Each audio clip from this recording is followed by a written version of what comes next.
The economic fallout from the COVID-19 pandemic for many around the world has made life a lot harder. But spare a thought for people who were already living in poverty. Some of those people can be found right here in Lagos, a stone throw away from the affluence found in certain areas of Nigeria's commercial capital.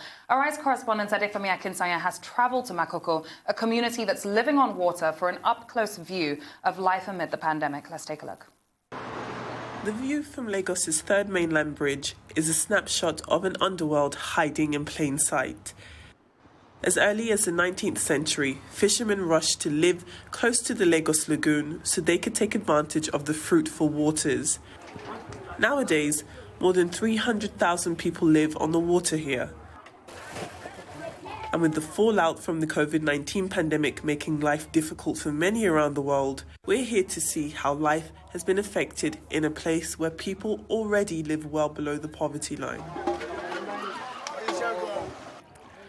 Well, we are aboard a canoe here, and this is the most popular mode of transport for the people in this community here in Makoko. This is the water that they'll use to sail on, not only to transport themselves from home to home, but indeed to travel to the market. And for fishermen, this is definitely their preferred mode of transport that will lead them from this stretch of water to the wider seas where they can be able to fish. And those waters are abundant with a special variety of fishes that they'll hopefully catch and not only bring home to eat for themselves and for their families, but indeed those fishes will be used to sell to the wider community here. That community includes 15-year-old Benjamin. His family have lived in Makoko for 30 years. Naturally, living on water is all he's known.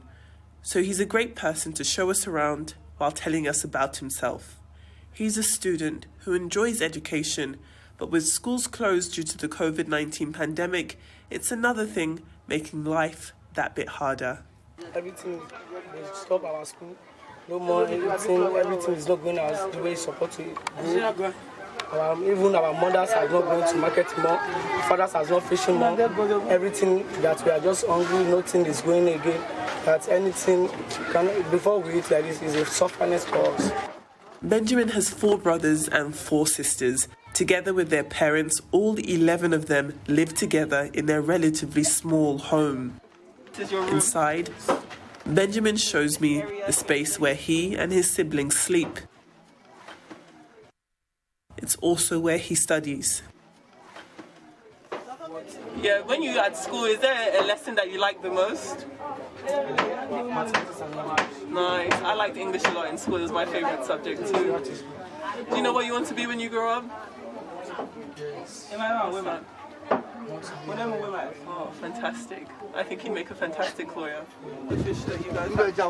Just outside the home, we meet Benjamin's mother. She's a market trader who would usually be selling fish caught by her husband, who is close by working on a handmade fishing net, a process that takes him 2 weeks. His wife isn't sure when next he'll be able to bring home a big catch like usual. Pickings are slim with the coming of coronavirus. We had been able to sell a small amount of fish, enough for us to survive on. But since the coronavirus arrived, we've not been able to sell at the market. We can't go out. We are just at home, hungry. Surprisingly enough, fish has been hard to come by lately. So much so that residents have been forced to catch these small fishes, which authorities have told them to leave alone to protect the amount of fish in the water. Since this virus came, fishermen haven't been able to go out as far as they would. They've not been able to catch as many fish because more people are fishing in the local waters, which have made fish scarce. Food that was enough for 5 people to eat is now being spread out to feed 10 people. Despite the struggle, Benjamin's family were generous enough to share some of their fish with us. A delicious reminder of the importance of hospitality in this close-knit community. As we make our way out of Makoko, there are mixed feelings. There's hope as we see an orphanage helping children who cannot help themselves. And there's happiness as we join in on young boys and girls with their skipping rope. But there's also exploitation and neglect. Many in Makoko feel as though their plight, especially during the COVID-19 pandemic, isn't remembered. But there is solace in the belief that the forgotten don't forget. Adefemi Akinsanya, Arise News, Lagos. Another brilliant report from our very own Adefemi Akinsanya, who joins us in the studios. Good morning, Femi. How are you today? Good morning. It's so good to be here. I know, it's so good to see you on the show with us. It's been a while. It has. Well, she used to be an anchor at a point. Yeah. That is true. Well, but Makoko is one of those terrible stories coming out of Lagos. People refer to it as the Venice of Africa because the people practically live on water. But there's also a land part of it. Yes, I don't know whether you visited the part of it that is on land. We entered via land. Okay. And then from there, we were able to jump onto a boat that took us into the deeper community. But even then, as I was explaining earlier, there are huge barriers to entry, literally entering the community. They're fiercely protective. And in order for us to gain access, we first had to make contact with the Bale, or is it Okolu? Yes, Bale. Some like that. Bale Okolu. Okolu. I knew the word was coming.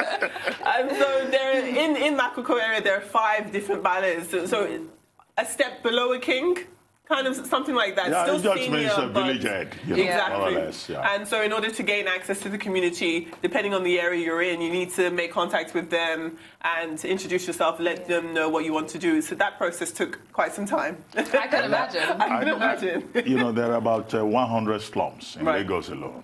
And that poses a challenge for the management of COVID-19. And why I asked you whether you saw the land part of it is to draw the attention to the sharp disparity in terms of class, in terms of resources. Absolutely. You find that the people who live on land, they seem to be better off. The people who are on water, they've been neglected. In fact, when the last population census was conducted in 2007, it was said that, look, Makoko, this part of Lagos, right in the heart of the city, next to the third mainland bridge, between Okoba and Iwaya, no census was carried out there. At all. Every figure about that community is an estimate. Absolutely. Between 40,000 and 300,000. And it's amazing to find that a community would be totally ignored and abandoned. It's so funny that you say that because literally for years on Google Maps, on maps themselves, you couldn't find area, you couldn't find it. It was completely wiped out of any type of formal recognition. And we spoke to Benjamin's mum there who said that it's definitely been a struggle ordinarily, but when you compound that with COVID-19, it's been even harder. And I asked her, I mean, what is it that you feel as though your government representative isn't or is doing for you? And she said that they just feel abandoned and forgotten and not as though they're on the forefront of politicians' mind. And I also asked them, do you vote? When election time comes out, do you actually go out and vote? And she said she does. So it was a little unsettling to hear that before we went there, a lot of discourse describes that area as a slum. I think textbook definitions, it is accurate to describe that. But there are still very much people. They still have lives and aspirations. You heard from Benjamin there, who wants to become a lawyer, enjoys going to school. Actually, he goes to school in Yaba on land, but hasn't been able to do that because of the lockdown. And I think that being in Lagos, being in Nigeria, you realize that the disparities between the rich and poor are vast. It's so vast. The economic disparity is... And regardless of where you are, you will find people who are less fortunate than you. But to go into this community and see people literally living in shacks on water, it's a completely different experience. You wonder as well, because with all the, although limited, palliative measures that we've seen going across the state throughout this pandemic, were the people of Makoko left out? Because that hasn't been in discussion as well, and I didn't see it being brought up there. All I could hear is that they're still struggling to just provide for a meal that used to, cover one person is now a meal they're sharing between 5. Absolutely. So have they been left out of this? Are they not receiving any palliative measures? Well, I think it's good. You asked Emmanuel's mother about whether the community has a representative or not, because government is only the basic institution that can rescue them or intervene in a quality manner. In 2012, the government of Lagos State, through the Ministry of Waterfront Infrastructure, evicted 70,000 persons from that community, and many of the shanties were demolished. We hope that that will not happen again, as we have seen, for example, in Morocco. The standard response is to demolish a slum like this and then reclaim the land and then sell the land to rich people. Right. As we saw in Morocco, as we saw in Atlantic City, also here in Lagos. We hope that government would someday try to intervene in that area, either in terms of providing infrastructure or assisting the people of that community. Ironically, a lot of tourists go there. They do, strangely enough. The people, when they see white people coming to their community, they're excited. And then sand dredgers also go to this same area. They make money out of the people's difficult circumstances and misery. I have to say, Dr. Rubin, that there are a select few who would I feel uncomfortable saying, but enjoy that life, living on water. They almost don't see that much quality in moving onto land. There does seem to be a real relationship these people have with the type of life that they live. They're very connected to the community that they've been in, And very protective of each other as well. If you look at the demographics, you have people who are Yoruba. Yes. Most of these people who are Yoruba, you could also classify them as Ilaje. Then you have the Egun people, also in the place. And it's such a mixed community. They speak French, they speak English, they speak Yoruba, they speak Egun. There's a lot of French at Makoko. See, because I'm confident that my Yoruba is strong. And when we first got there, the ladies were speaking a different language. I was like... that was probably these words. I think so. I was like, there are these words I'm not understanding. But yeah, I'm so happy that you said that because I thought my Yoruba was slacking, but it turns out they weren't. Do you actually speak Yoruba? See, after English... when you were there, I thought you were there also as a tourist. After English, Yoruba is my strongest language in terms of understanding. Okay. So my speaking isn't great, but I understand fluently. So when the ladies were speaking, I was able to translate perfectly well. So yeah, they were quite proud of me, I have to say. I'm proud of you too, maybe offset, I will assess your Yoruba. But being at Makoko right now, I mean, amidst everything that's going on with COVID-19 and leaving that community, what would you say you identified as the biggest gaps that really and truly need to be filled for the people there to have some sort of sustainable life right now? Honestly, I do think it's a trickle-down for information.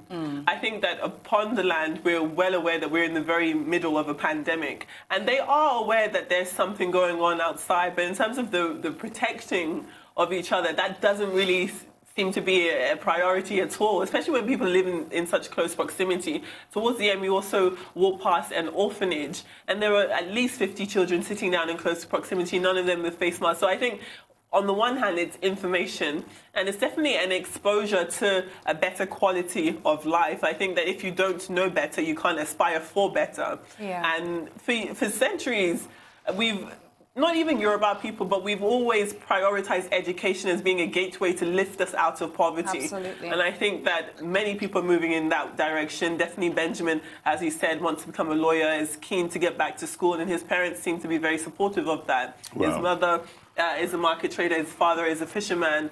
So humble beginnings make for great success stories. Very true, very true. I hope you were able to also get some seafood. I tried some. I did try some. I wanted to get some for myself so I can cook them in the stew because, I'm learning how to cook. Yeah, but watching your Instagram videos. We're getting there. We're getting there. Those things you cook, Those things I cook. I have to say my pepper soup is very, very, very good. Yeah, your pepper soup actually looks really good the other day. I was like, okay. Do you cook yourself? Of course I cook. What kind of a question is that? Anyway, thank you very much. Thank you, Femi. See you later.